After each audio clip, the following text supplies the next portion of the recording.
Karachi customs intelligence की खराब कारकर्दगी और स्मगलिंग में मुलव्वस होने पर बड़ा एक्शन ले लिया गया। एफबीआर ने कस्टम्स इंटेलिजेंस का महकमा ही खत्म कर दिया।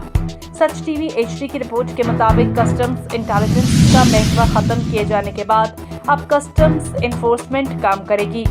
रिपोर्ट के मुताबिक रावलपिंडी, मुल्तान, हैदराबाद और गवादर में कस्टम्स इंटेलिजेंस के दफातर बंद कर दिए गए हैं, जबकि मुल्क भर के दीगर शहरों में कायम कस्टम्स इंटेलिजेंस के तमाम दफातर 10 से 15 दिन में बंद कर दिए जाएंगे।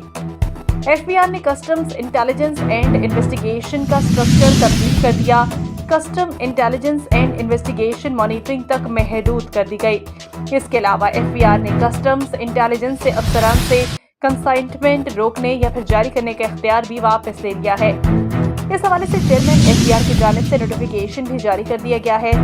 वज़ीर-ए-आज़म की हिदायत पर उन्होंने इस्लाहात और तंजीम-ए-नौ के तहत नया प्लान जारी कर दिया, जिसके तहत कस्टम्स इंटेलिजेंस से छापे और स्टिंग ऑपरेशन के इख्तियारात वापस ले लिए गए हैं।